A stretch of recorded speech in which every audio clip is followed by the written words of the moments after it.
part 2. Let's get into it. Just covered in part 1 the scripture, women with deep pockets, Luke 8, 1 through 3, day 30. And I also went ahead in part 1, spell 30 cash refund, where I got a cash refund for my time and my investment going down to the Senate building to fight for freedom of speech. Also hit the Madam Walker Theater shortly after that to try to let them know what was going on as well, and a few other people. That is on my vocal page, same name, Denelzia Walker. All right.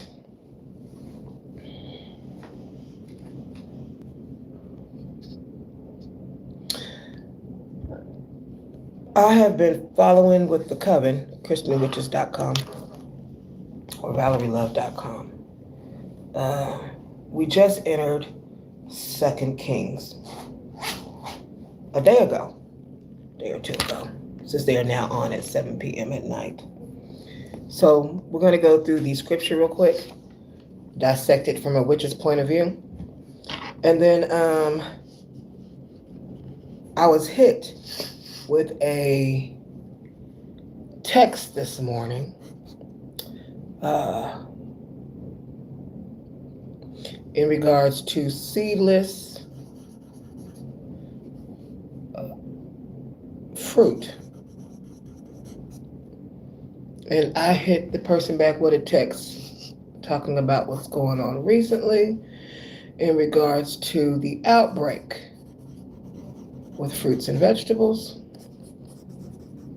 And I said, it's bigger.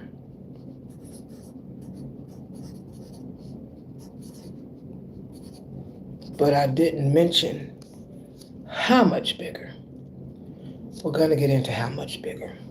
And then if we have time, I did talk about yesterday, I love commas. I do have a dress I made that's on my Etsy page that I'm going to change the price for.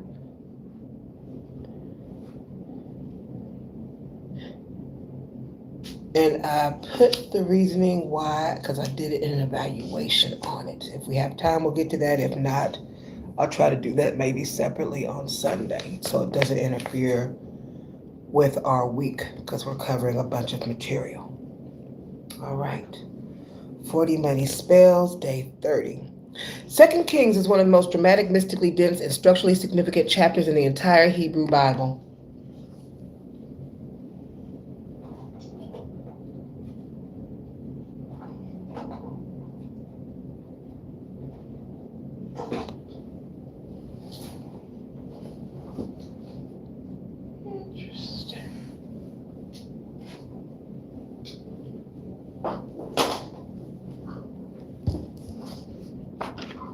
We're going to be reading through it through a witch's point of view. Let me take out my magic book.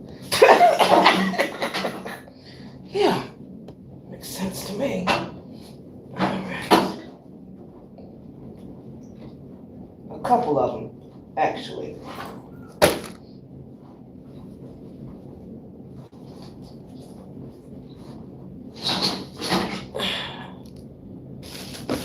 And then any notes I just write on the page.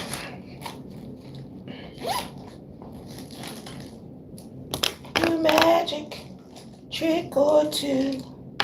I can do magic. Oh, form a trick on you. I can do.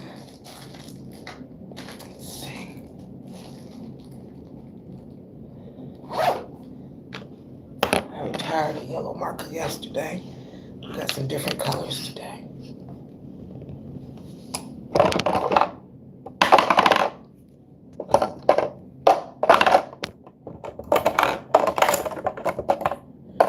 I already got those colors. Okay.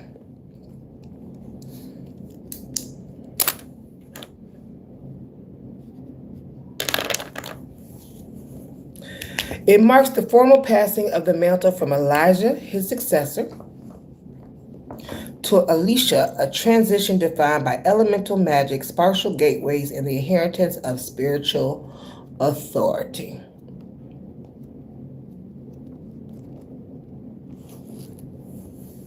The geography of the initiation, the decrescendo. Before Elijah is taken, he and Elisha journey through a specific sequence of historical and spiritual power centers. Interesting, they move in geographical reverse of Israel's original conquest, descending back towards the point of entry. Gilgal, the place of first encampment after crossing the Jordan, where the reproach of Egypt was rolled away. Bethel, the house of God, historically associated with Jacob's ladder and cosmic portals. Yeah, Jacob's ladder is packed with magic. That's a whole book. Jericho, the walled city of military breakthrough. The Jordan River, the ultimate boundary line between the wilderness and promised land. At each stop, Elijah tells Elisha to stand behind, testing his commitment. Elisha repeatedly swears an oath, as the Lord lives and as your soul lives, I will not leave you, proving his absolute fidelity and readiness for the transition. Splitting the waters. Upon reaching the Jordan, Elijah takes his mantle, his prophetic cloak, rolls it up and strikes the water. The river splits, allowing them to cross on dry ground. This explicitly mirrors Moses parting the Red Sea and Joshua parting the Jordan. Maybe all that Egyptian magic coming to the surface.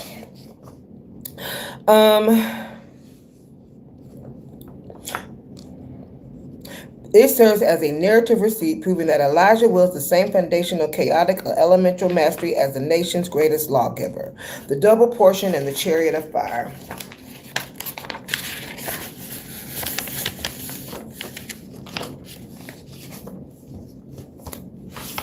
There we go.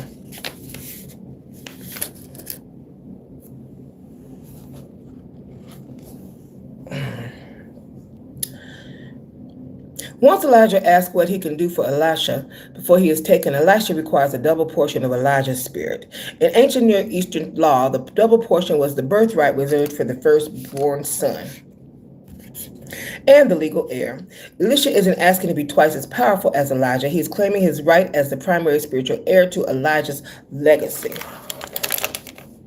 Elijah sets a condition: if you see me when I am taken from you, it shall be so for you. This requires a spiritual sight, the ability to perceive things beyond the mundane veil.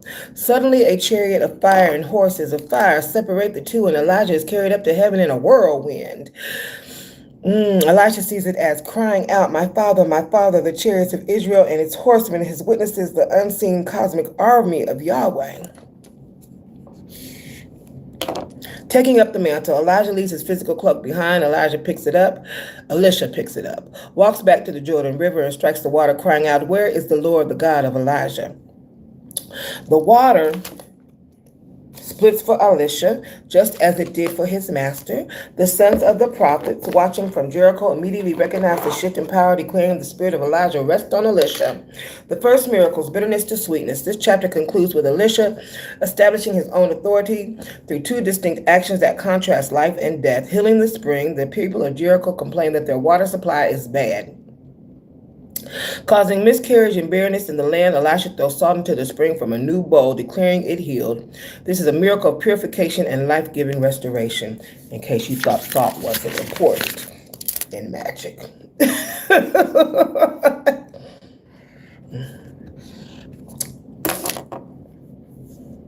The curse of the mockers. While traveling to Bethel, a group of young men, often translated as little children,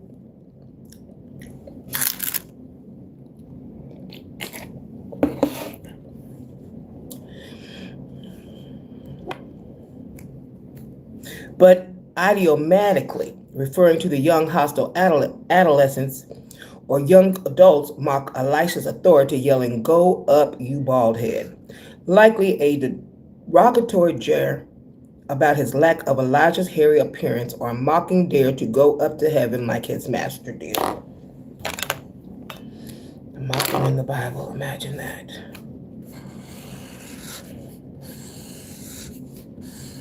Elisha curses them in the name of Yahweh.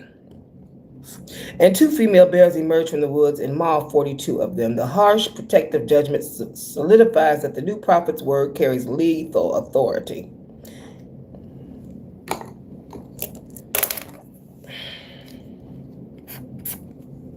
2 Kings 3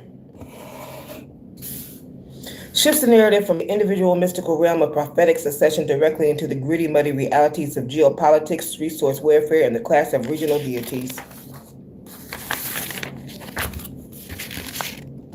This chapter records a military alliance between Israel, Judah, and Edom against a rebellious vassal state, Moab. In its text, famous amongst historians because it heavily intersects with one of the most important archaeological discoveries of all time, the Mesha Stele, the Moabite stone.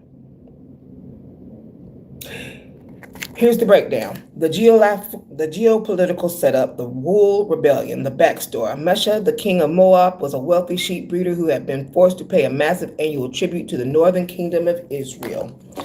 100,000 lambs and the wool of 100,000 rams. The revolt. When King Ahab of Israel is no longer in the Bible, Mesha sees his widow and rebels cutting off the supply chain. Ahab's son, King Jehoram, decides to reclaim this lost revenue. The alliance, Jehoram recruits King Jehoshaphat of Judah and King of Edom. They decide to bypass Moab's heavily fortified northern border by marching 7 days through the wilderness of Edom to attack the south. The resource crisis and the ecstatic musician. The strategy backfires when the three armies run completely out of water in the desert, facing imminent destruction. King Jehoshaphat of Judah asks if there's a prophet of Yahweh they can consult. Enter Elisha. Elisha shows absolute disdain for the corrupt king of Israel, telling him to go consult the pagan prophets of his father Ahab and mother Jezebel. However, out of the respect for the righteous king of Judah, Elisha agrees to seek an oracle. Y'all seeking oracles in the Bible.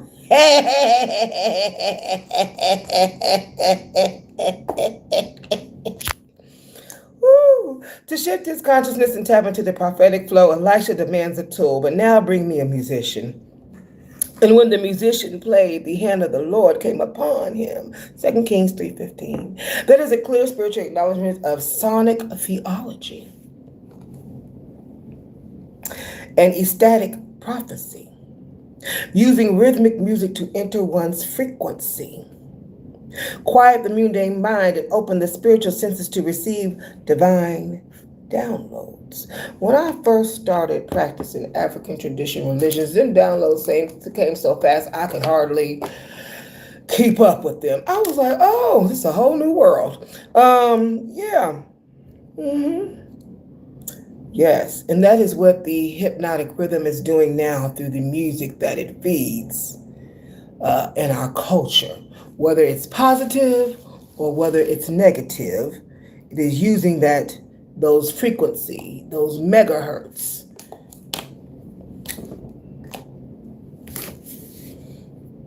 Sound therapy to some and not so some to others, depending upon what the lyrics and everything else are for the spell work in the background.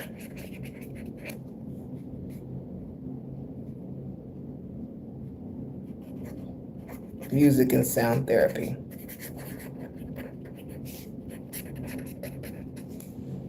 Sharon did a wonderful job at the Christian convention with her sound therapy. Christian Witches Convention.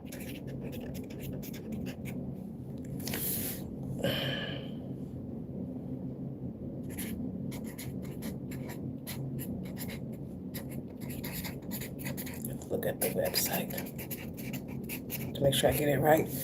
All right, the miracle of ditches and optical illusion. Elisha gives a bizarre instruction: dig the valley full of ditches. He promises they may see neither wind nor rain, yet the valley will fill with water. The next morning, at the time of the morning sacrifice, water flows from the direction of Edom, filling the trenches like a flash flood from a distant storm in Edomite mountains.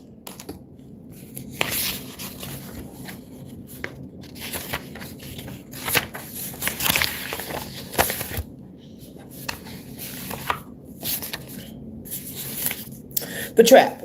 When the Moabite army wakes up and looks across the valley, the morning sun reflects off the water, making it look red as DNA.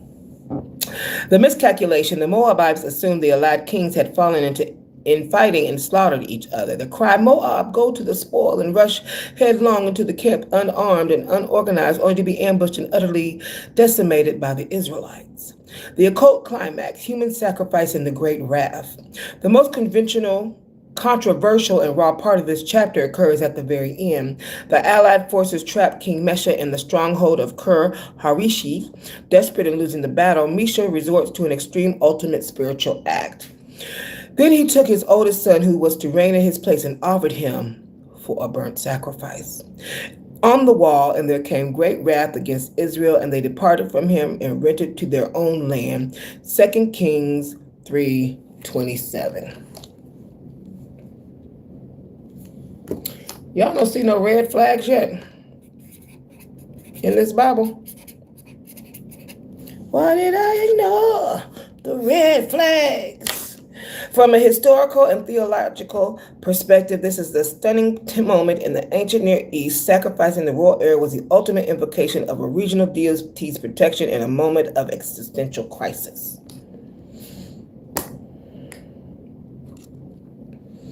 Ugh.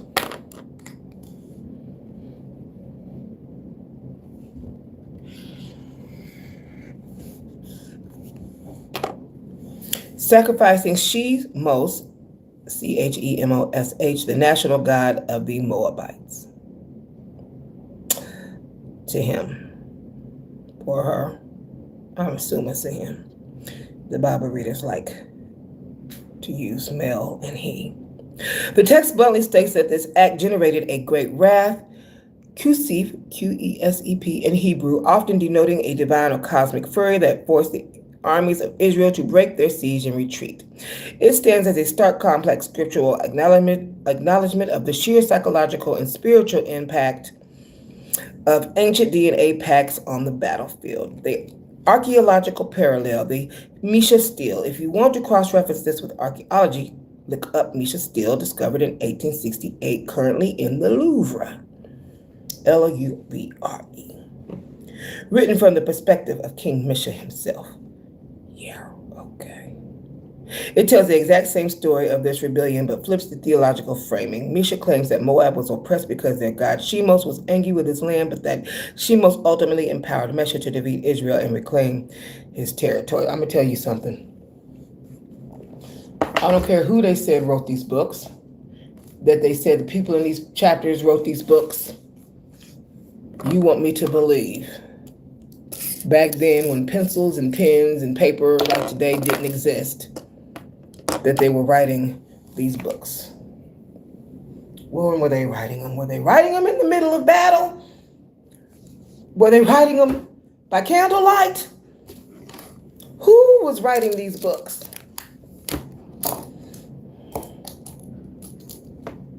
Okay.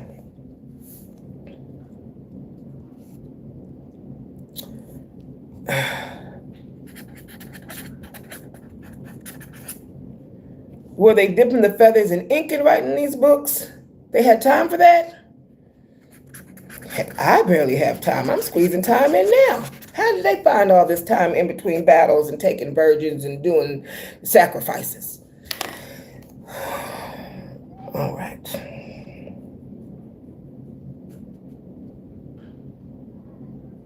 Let's go on to 2 Kings 4.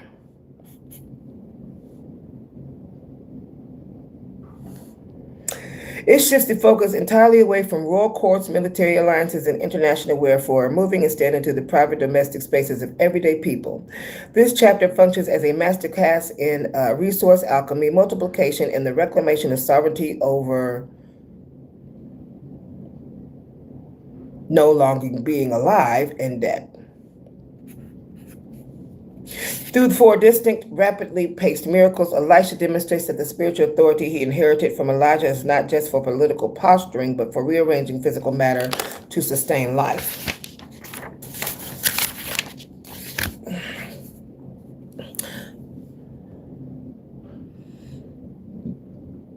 All right, so the breakdown of domestic wonders and hidden principles in 2 Kings.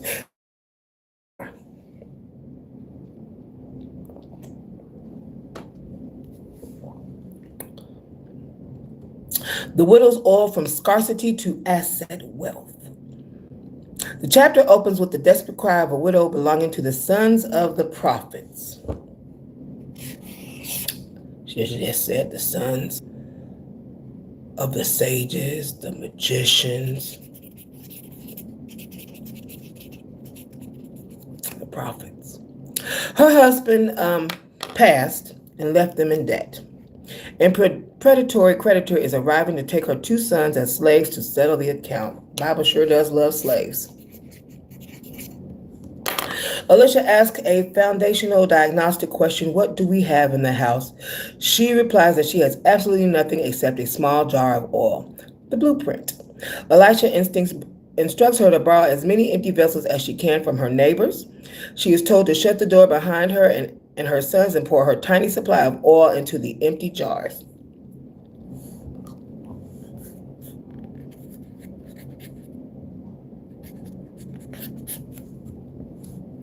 The alchemy, the oil flows continuously, stopping only when there are no more vessels left to receive it. The strategy: Elisha doesn't tell her to give the oil away or use it purely for survival. He tells her, go sell the oil and pay your debt, and you and your sons can live on the rest.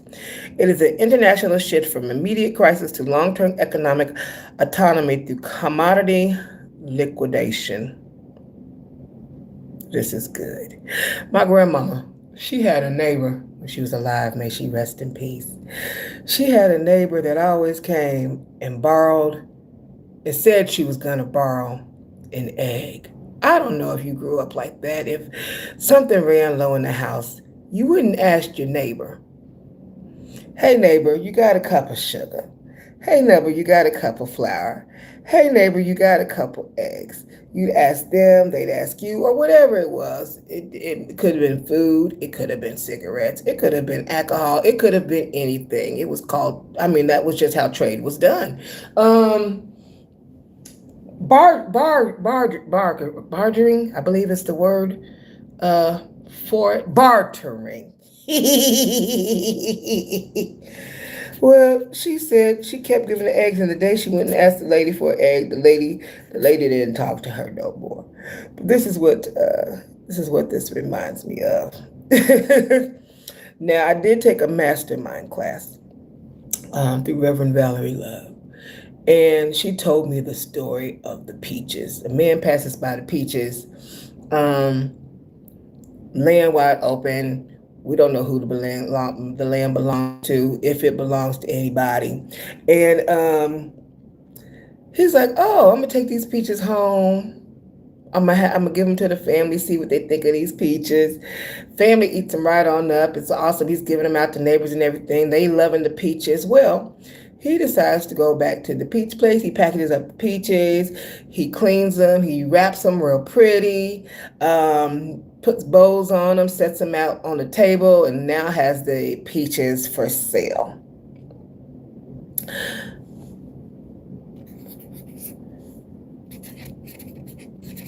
The peaches are already made.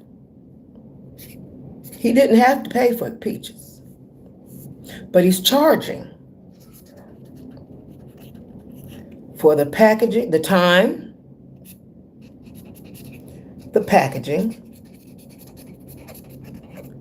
the materials bought to put the peaches in,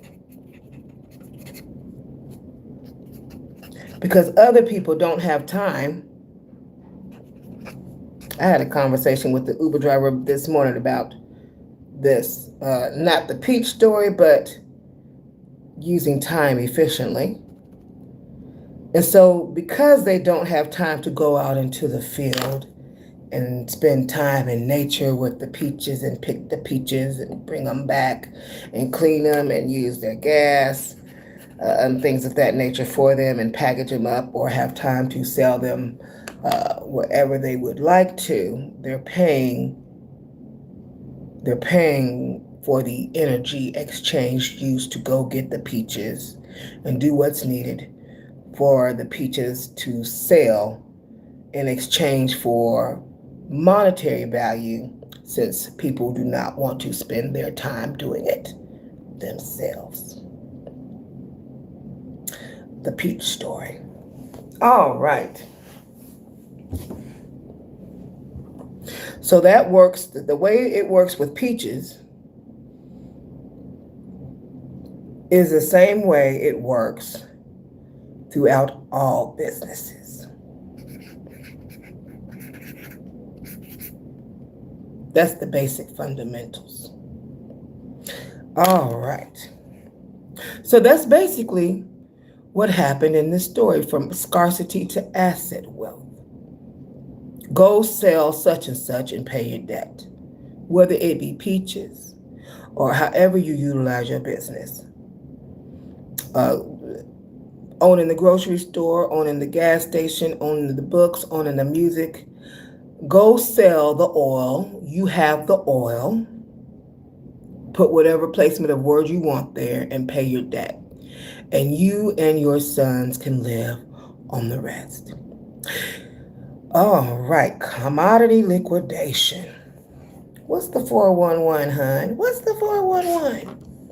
The Shumanite woman, hospitality, and resource resurrection is next. Next, Elisha encounters a wealthy, influential woman in Shunem.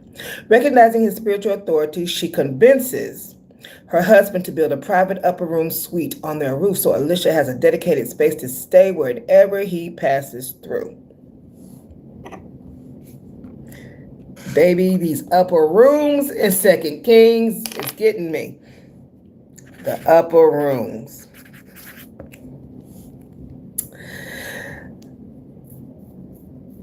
The manifestation to reward her unsolicited hospitality, Elisha prophesies, the magician again, that she will hold a son in her arms by the time the following year, despite her husband being old. The prophecy manifests and she bears a son. The tragedy, a year later, the boy suffers a sudden head injury in the field and rests in peace in his mother's lap. Instead of breaking out into public mourning, she quietly lays him on Elisha's bed, shuts the door, and rides out to find the prophet of Mount Carmel. When asked if everything all right, she says she maintains her composure and utters a famous declaration of absolute alignment. It is well. It is well with my soul. The revival. Elisha returns to the room, shuts the door, and engages in intense physical ritual. We talked about this before. He does CPR, stretches himself out over the boy's body, placing his mouth on his mouth, eyes on eyes, and hands on hands.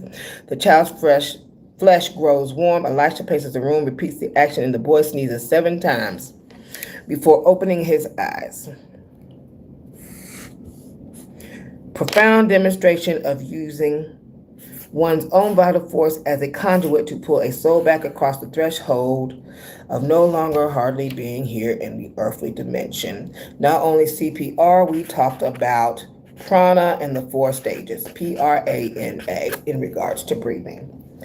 DEA in the pot, neutralizing the poison. Elisha returns to Gilgal during a severe famine while cooking a large pot of stew for the gathering of prophets. One of the young disciples accidentally gathers wild gourds from a vine he doesn't recognize and shreds them in the pot.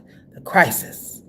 As they begin to eat, they realize the wild plant is toxic, crying out, "Oh, man of God, there is unaliving in that pot." Y'all know I'm changing some words around over here. The remedy. Elisha doesn't dump out the sacred food supply. Instead, he calls for flour, throws it into the pot, and commands them to serve it again. The poison is instantly neutralized and the food becomes perfectly safe to consume. This highlights the concept of introducing a stabilizing element to transmute a toxic environment into a nourishing one. I haven't been eating much flour lately. All right. Multiplying the bread, the first fruits principle. The final movement of this chapter serves as an Old Testament blueprint for the later New Testament stories of feeding the multitude. A man arrives from Baal Shalisha, bringing Elisha 20 loaves of bread, barley, and fresh ears of grain as an offering of first fruits. The paradox. Elisha commands that the food be given to the crowd of 100 men. His servant objects, how can I set this before 100 men? The outcome. Elisha repeats the directive, stating that Yahweh has declared there will be more than enough with leftover remaining. True to the word, the small offering is expanded to feed the entire crowd with abundance to spare.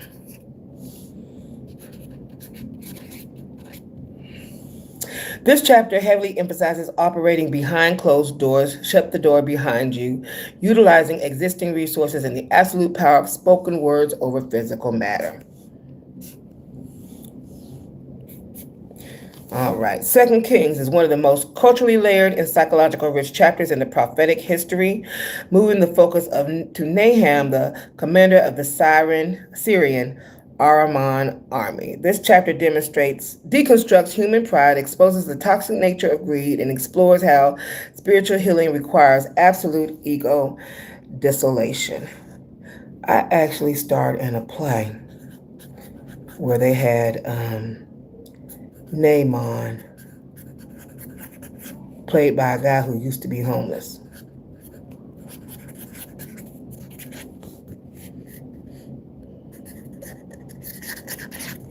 That was about 6 years ago, and it was when Martin University was here. So I performed it at Martin University and at, I want to say, Scott's Church. I have to look it up. It was my first performance in a very long time. I did three poems. One I wrote specifically in regards to Nahum, and then I did 2 poems out of my Supreme Run Love Redefined book that I had published by New York Times bestselling author J.L. King at that time. And then I was with the Arts Council. It was a decent play. Took a lot of work. Yeah, it was fun. And the characters were amazing. Yeah. The paradox of Naaman. The chapter introduces Naaman with an immense praise. He is a great man, highly regarded by his king, and a victorious warrior. Hold on, I gotta blow my nose. Excuse me.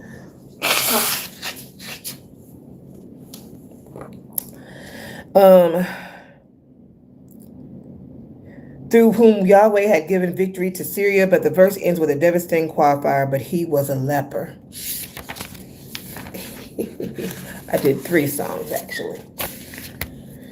In the ancient world, skin diseases like leprosy were not physical afflictions. They were massive social and ritual stigmas. No matter how many medals Naaman wore, his skin marked him as corrupted. The unsung catalyst. The key to his healing doesn't come from a royal decree, but from a captive, unnamed Israelite slave girl serving his wife. She tells him, if only my master were with the prophet who is in Samaria, he would cure him of his leprosy.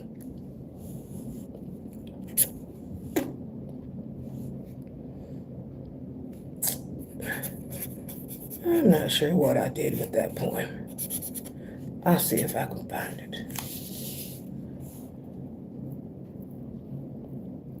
The subversion of bureaucracy. Naaman takes this information to King of Syria, who writes an official royal letter to the King of Israel, sending Naaman off with an astronomical fortune, 10 talents of silver, 6,000 shekels of gold, and 10 changes of clothing.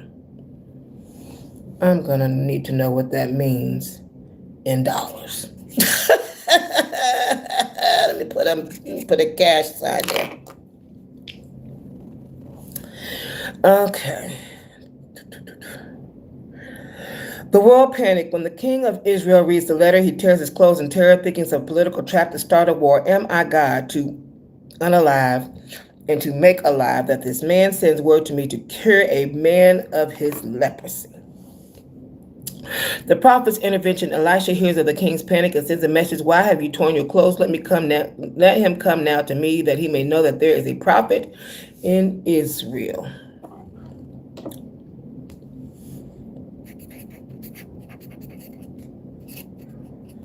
You know, I write stuff down as it comes to me.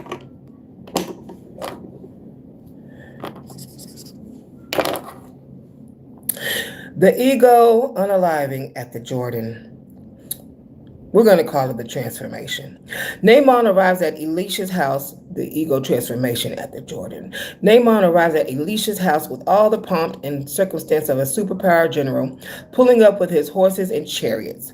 He expects an elaborate theatrical ritual. Instead, Elisha doesn't even bother to step outside. He sends a messenger to tell him, "Go and wash in the Jordan 7 times, and your flesh shall be restored, and you shall be clean."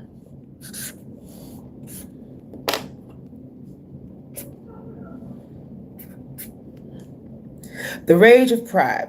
Naaman is furious. His ego is deeply insulted by the lack of personal recognition in the ordinary nature of the instruction. He rants that the rivers of Damascus and Abana and Pharpar are far better and cleaner than any muddy ditch in Israel. He turns and storms off in a rage. The voice of reason, his servant, gently challenges his pride, pointing out the psychological trap. If the prophet had told you to do some great thing, would you not have done it?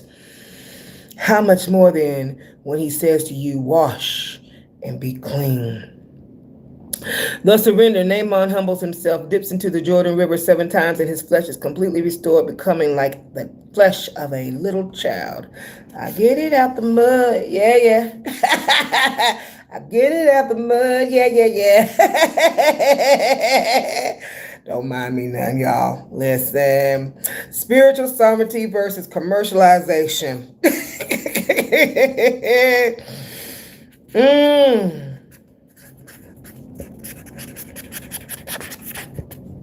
Completely transformed, Naaman returns to Elisha to offer him the massive treasure he brought Elisha, flatly refusing to take a single corn.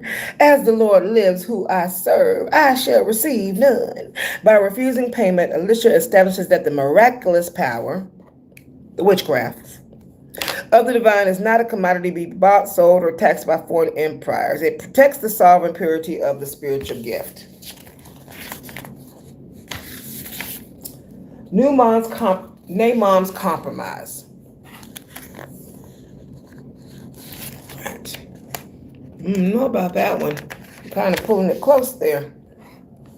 Naaman requests two mule loads of Israelite dirt to take back to Syria so he can worship Yahweh on holy ground, and asks for a dispensation for when he has to physically support his elderly king in the pagan temple of Rimmon.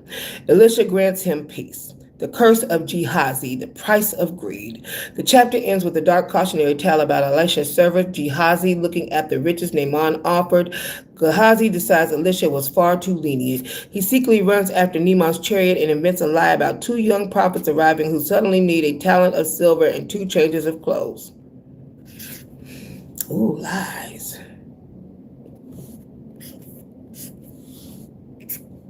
Put a money sign there too. Naaman, overjoyed by his healing, eagerly gives him double what he asked for. He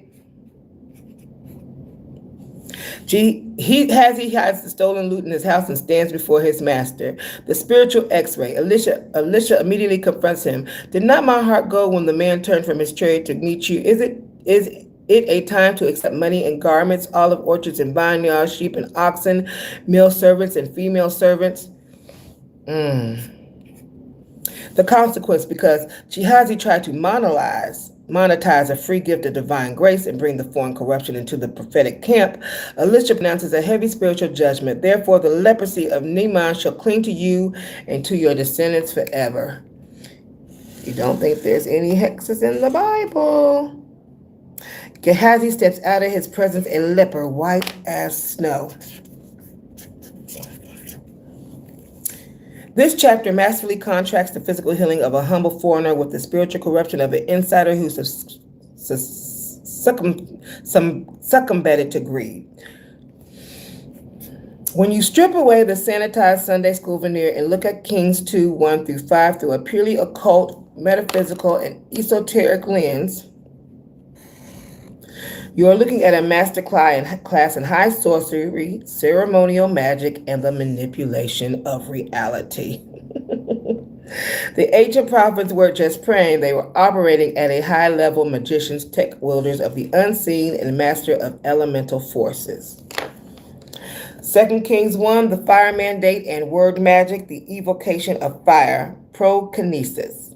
pyrokinesis. When the king sends captains to arrest Elijah, the prophet doesn't engage in physical combat. He uses word magic, spoken decree, to alter atmospheric conditions and pull down plasma. He states, if I'm a man of God, let fire come down. This is the manipulation of elemental fire realm through a spoken command, using his spiritual authority as an energetic conduit. The trolling of Bozbul, the biblical scribes engage in a form of sigil name corruption. We talked about sigils earlier in the week. A common practice in banishing or cursing by rewriting the deity Baal-Zebul, exalted Lord, to Baal-Zebub, Lord of the Flies. They executed an international insulting linguistic pun designed to weaponize mockery and degrade the energetic frequency of a rival egregore. The geography of spatial gateways, 2 Kings 2. Spatial gateways into lasmatic succession. The geography of retrogression, the portal sweep. The journey through Gilgal, Bethel, Jericho, and the Jordan is a deliberate ritualistic backtracking. They are tracking ancient lead lines and spiritual power centers in reverse to create a vacuum, opening a massive spatial gateway for the upcoming cosmic manifestation. Hydrokinetic manipulation via talisman. Elijah rolls up his mantle, his cloak, and strikes the Jordan River. The cloak functions here as a changed talismanic object and anchor for his personal energetic signature, striking the water and the physical action required to release the stored kinetic energy, parting the waters. The chariot of fire, the Merkabah vehicle. The chariot of fire and horses of fire is a classic manifestation of the Merkabah, the multidimensional light vehicle used for interdimensional travel and ascension. Elijah does not pass away. His physical vessel is dematerialized and pulled through a cosmic whirlwind portal. The third eyesight condition. Elijah tells Elisha that inheriting the double portion depends entirely on whether Elisha can see him when he is taken. This was a test of clairvoyance and opening of the third eye. To inherit the mantle, Elisha had to perceive beyond the mundane human visual spectrum into the hyperdimensional reality. Sympathetic magic and banishing curses. Elisha uses salt thrown from the new bowl to heal a toxic water supply, using salt as a purifying agent to transmute the energetic composition of the spring. Conversely, his curse on the mockers in an intermediate lethal application of word magic that manifests as two female bears, totem beast manipulation to execute swift judgment. 2 Kings 3, sonic ecstasy and DNA pack invocations. Sonic theology and entrainment to pull down an oracle. Elisha commands, bring me a musician. When the string plays, the hand of the Lord comes upon him. This is the deliberate use of sound healing, frequency entrainment, and rhythmic altered states of consciousness. The music shifts Elisha's brainwaves from beta to theta, opening his subconscious channel to receive the divine download. Optical illusion and elemental traps. The ditches filling with water from an unseen storm, reflecting the morning sun to look red as DNA, is a classic piece of cosmic misdirection, manipulating light and landscape to create a psychological glamour that lures the enemy into ambush. The ultimate occult nuclear option, DNA sacrifice. When King Mesha of Moab sacrifices his eldest son on the city wall to his national god, Shemos, he unleashes an immediate violent wave of spiritual feedback. The text calls it a great wrath, a kasif. In high sorcery, DNA is the ultimate currency, sacrificing a royal heir releases immense burst of vital force and emotional energy into local unseen grid, generating a psychic field so terrifying and oppressive that the Allied armies are completely broken and forced to retreat. 2 Kings 4. Materialization, alchemy, and astral tethering, the law of conservation and multiplication. In the miracle of the widow's oil, Elisha utilizes the principle of the alchemical multiplication. He asks what she has already because true magic requires an existing physical anchor, the small jar of oil. By shutting the doors, sealing the energetic container, and pouring into empty vessels, he acts as a conduit to draw unmanifested matter from the ether into physical reality until the containers run out. Astral retethering, the resurrection ritual. When Alicia resuscitates the Nuyumite's son, he performs a highly specific, intense somatic ritual, eye to eye, mouth to mouth, hand to hand. This is not CPR, this is transference of vital force, prana, or chi. And in international astral retethering, he is using his own highly charged physical body as a battery to warm the cold flesh, pacing the room to build kinetic energy, and pulling the departed soul back into the physical container. Neutralizing toxins, transmutation. Throwing flour into the poison stew pot is an act of energetic stabilization. He introduces a pure life-giving substance to neutralize and rewrite the molecular structure of the toxic wild gourds, rendering the poison harmless.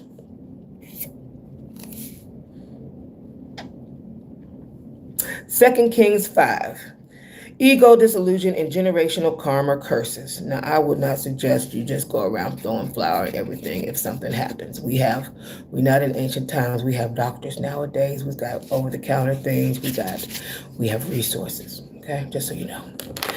2 Kings 5, ego, disillusion, and generational karma curses. The ritual of 7 dips. Naaman's leprosy is a physical manifestation of deep spiritual ego blockage.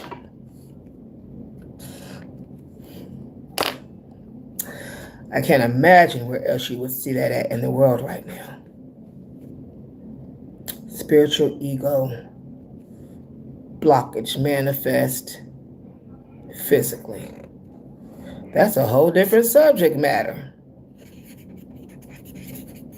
It is. All right. 7 is the cosmic number of completion, spiritual alignment, and cycles. Oh.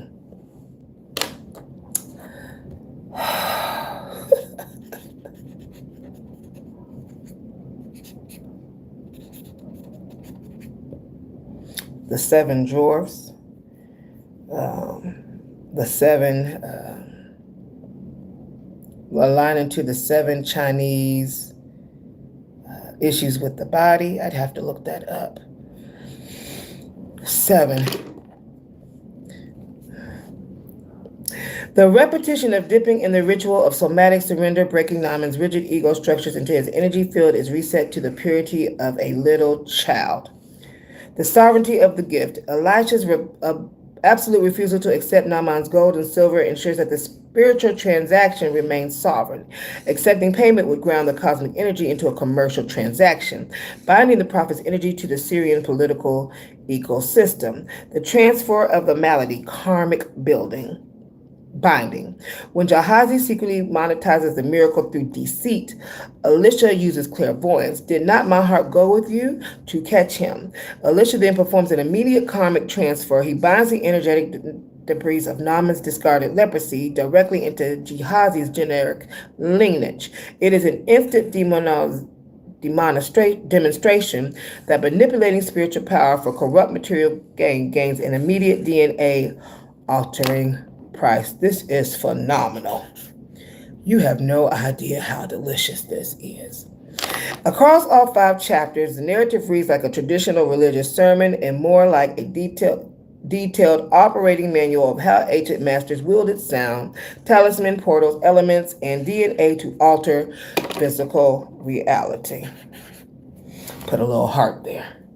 All right.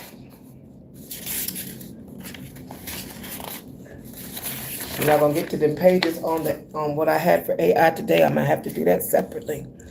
When you look through the uncompromised esoteric lens of the witch, the entire biblical compilation shifts from a set of rigid church rules into a master energetic blueprint for structural sorcery and spiritual warfare. The colonizer consciousness reads these verses as a hierarchy to control the flock, but the witch looks at all these texts and sees a highly technical manual for calibration, preservation, and compensation on the organic human channel operating within Malkuth. Welcome to the pages. It is a formula for keeping the human channel pure so it can outwit and shatter the synthetic matrix, the divine blueprint and offices, the 5-point pentagram of power. Ephesians 4:11 through 12, these 5 offices are the 5 points of the pentagram because I used to keep pentagrams at my altar to smudge the fire of the sage or the incense when I was done burning. Like the field, they are not jobs, they are vibrational frequencies. The apostle centers the earth, structure, boundaries. The prophet governs fire, the clear, piercing sight. The evangelist commands water, the flow that moves the emotions of the collective. The pastor shields air, the protective breath, intellect guarding the perimeter. The teacher is the access, the spirit transmitting the raw, uncorrupted birth codes. The esoteric aim. The text says it is for katartismos, the resetting of the bone. This is the realignment of the fractured human blueprint back to its original geometric perfection so it can withstand the low frequency hums of the machine. The assignment, the force of spoken word. Romans 10:14-15 and 2 Timothy 4:2-5. How should they hear without a proclaimer? This is the science of vibrational resonance. The sleeping mind is the pods cannot wake up unless a specific acoustic frequency hits their field. Preaching is the art of incantation, in season and out of season. This means operating outside of linear artificial time. You speak the truth, whether the current matrix approves it or not. Oh, goody. The feet are beautiful. Esoterically, the feet are our direct grounding rods into Malkuth, the points of contact with the soil and water. The feet of the proclaimer are beautiful because they carry the high vibrational code of peace directly into the earth, disrupting the synthetic frequencies of the data centers. The weight of teaching the law of cause and effect. James 3:11, Titus 2:7-8, 1 Timothy 4:16. Be not many masters teaching, no, we shall receive greater judgment. In high magic, this is the law of return. When you teach, you are projecting an architectural script into another soul's mental matrix. If you teach a corrupted, submissive colonizer doctrine that keeps people chained to the devil's pedestal, the energetic debt returns to you threefold. The devil's pedestal, because you know we don't believe in the devil in African traditional religion. The devil card in tarot is a self-projection card.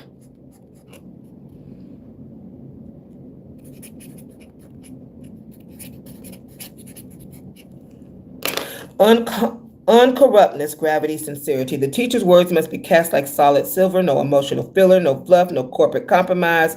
If your doctrine is sound, literally meaning it holds a clean acoustic frequency, the contrary part, the virus, is a shame, meaning its synthetic code cannot find a single fracture in your field to hijack. Operational standards, the cultivation of the temple perimeter, 2 Timothy 3:2-4 and 2 Timothy 2:15. One that ruleth well his own house. You cannot perform macro evocation in your micro environment if your micro environment is in chaos. Your house is your physical body, your immediate kitchen, your personal financial boundaries, and your daily rituals. We went over decreeing yesterday our entire 12 planetary houses, mansions, estates, whatever you want to call it. And it was deep. That was on day. I almost gave that to my Uber driver, but you know what? If he finds me, he finds me. I didn't want to hand over my coffee. It was so delicious. I am a money and wealth master. The cosmic sovereign decree. We cleared out the 12 chambers of our cosmic estate. Vigilant, sober, of good behavior. This is the strict requirement of the high practitioner. You cannot decode Life 3.0 or map the corporate extraction of the soul if your own system is sedated by alcohol, chemical distractions, or emotional reactivity. Rightly divided, the word of truth. The Greek word here is orthotomeo, meaning to cut a straight path or to dissect geometrically. This is pure gematria. If you're not familiar with gematria, I do have a book in my hexology, Nola Voodoo Tarot. Gematria is the 6th book in that collection. and structural analysis. The practitioner must clearly slice through the digital smoke of mirrors, separating objective truths from synthetic deception with surgical precision. The principle of double honor, the energetic exchange of the realm, 1 Timothy 5:17 and 18 and 1 Corinthians 9 and 14. Thou shalt not muzzle the ox that treadeth out the corn. This is the absolute spiritual law of reciprocity, the balance of scales. The system loves to convince spiritual workers, authors, and healers to give away their life force for free under the guise of piety. This is a colonizer trick. Designed to keep the sovereign teacher broke and exhausted while the data centers, billionaires, hoard the wealth. We're going to talk more about data centers later, but it won't be today. Double honor. In the esoteric ledger, honor is not just respect, it is tangible valuation. If an elder or teacher spends their vital life force laboring in the word decoding the matrices, and handing back the birth codes to the community, the law of the realm demands they are heavily compensated.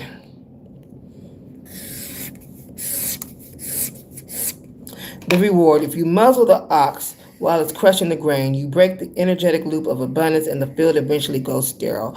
True spiritual archetypes are legally and mystically entitled to live for the value of the gospel, the glad tidings of freedom they emit.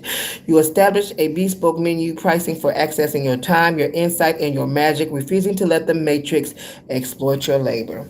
The witch's conclusion. This text is the ultimate defense against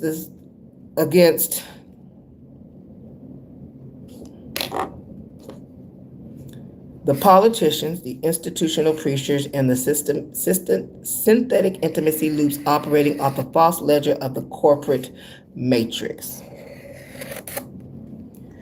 They will receive the stricter judgment because their doctrine is corrupted by filthy lucre and compromise. Operate by uncorrupt standards, rightly dividing the truth, guarding your house, protecting the vulnerable, and demanding proper energetic reciprocity. Become a fully credentialized overseer of the realm, because we emptied out the trash week 1, the cosmic trash. Become an antidote to the virus, ensuring that the organic church, the living, breathing body of human consciousness, can never be automated out or turned into a battery. Oh, this was wonderful. Let's see if there's anybody in the chat room, because this was a lot to get through, but I wanted to make sure I got that. So, hello, Ricky Malone, 8753, baby. How are you, darling? I see Queen Diana in the house. Queen Diane Ban UE Los 2873.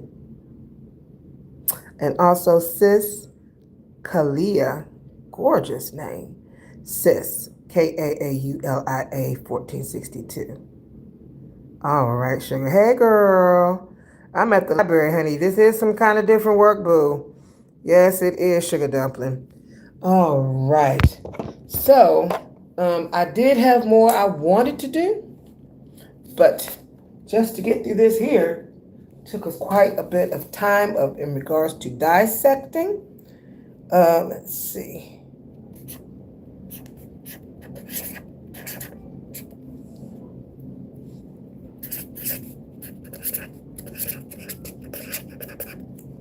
So we're going to have part 1, which was quick, and I just did the scriptures and the spell, and then we're going to have part 2 that dove into dissecting 2 Kings 1 through 5.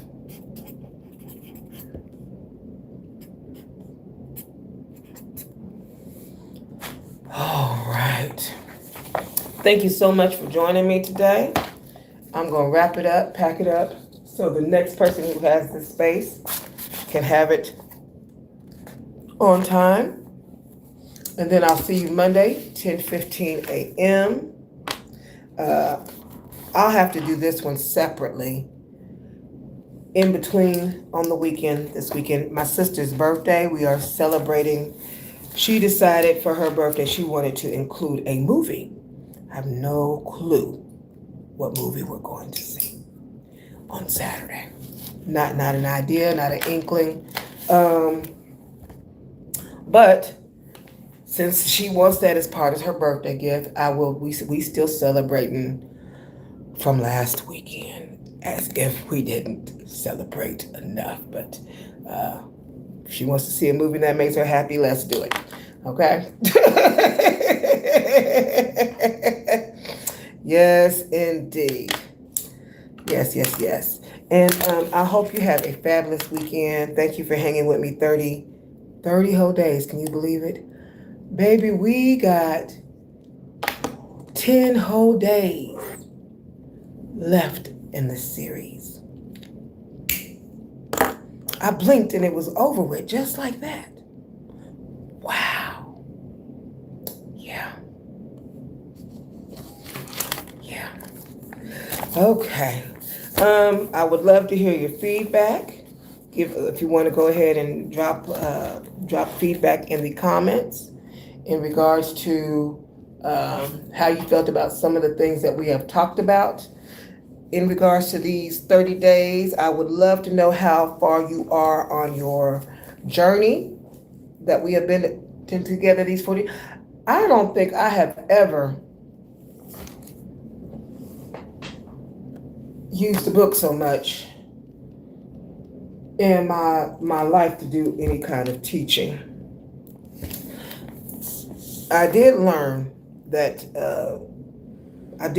people sometimes don't value free stuff. So I'm debating right now how long I want to keep this available once the session is complete, so that people are not taking it for granted and actually using the studies that I have provided, the knowledge that I have provided. So yes, feedback, let me know. But yes, I'm thinking about putting a time limit on it once I have finished some things on my end for how long it will stay up and open to the regular or normal public. Okay? Since it was a lot of information. And still going to be a lot of information. All right, I love you, love tubers. I see you on Monday. Have a phenomenal weekend. I can't wait to hear about what you did do in regards to the scriptures and the spells that we have been discussing. Awesome. Mwah.